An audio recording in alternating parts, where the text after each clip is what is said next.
Justice ദേവൻ രാമചന്ദ്രനെതിരായ cyber ആക്രമണത്തിൽ കേസെടുക്കണമെന്നാവശ്യപ്പെട്ടു പരാതി. Advocate Kulathur Jaising ആണ് DGPക്ക് പരാതി നൽകിയത്.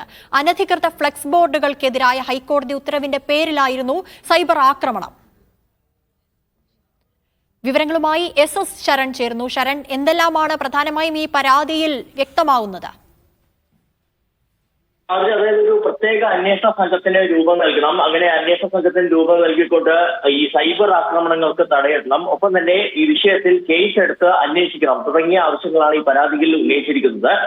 നേരത്തെ ഹൈക്കോടതി പ്രധാനപ്പെട്ട ഒരു ഉത്തരവ് പുറപ്പെടുവിച്ചിരുന്നതാണ്. അതായത് ഈ പാതയോരങ്ങളിലെ പൊതുസ്ഥലങ്ങളിലെ അനധികൃത ഫ്ലക്സ് ബോർഡുകൾ നീക്കം ചെയ്യണമെന്നുള്ള കർശന നിർദ്ദേശമാണ് ജസ്റ്റിസ് ദേവൻ രാമചന്ദ്രൻ നൽകിയിരുന്നത്. തദ്ദേശ വകുപ്പ് ഉദ്യോഗസ്ഥരെ വിമർശിച്ചുകൊണ്ട് ഈ വിഷയത്തിൽ തദ്ദേശ വകുപ്പ് ഉദ്യോഗസ്ഥരെ നിശിതമായി വിമർശിച്ചുകൊണ്ട് കൂടിയാണ് ഇത്തരത്തിലൊരു ഉത്തരവിട്ടിരുന്നത്. ഇതിന് പിന്നാലെയാണ് ഈ സൈബർ ഇടങ്ങളിൽ അദ്ദേഹത്തിനെതിരെ വ്യാപകമായി തന്നെ ആക്രമണം ഉണ്ടായത്. ഇതിൽ പ്രധാനമായും കഴിഞ്ഞ സെപ്റ്റംബറിൽ കൊച്ചിയിൽ അദ്ദേഹം ഒരു പരിപാടിയിൽ മുഖ്യാതിഥിയായി പങ്കെടുത്തിരുന്നു. ആ പരിപാടിയുടെ പോസ്റ്ററുകൾ കൊച്ചിയിലെ വിവിധ ഭാഗങ്ങളിലായിട്ട് ഈ മതിലുകളിൽ പതിപ്പിച്ചതാണ്.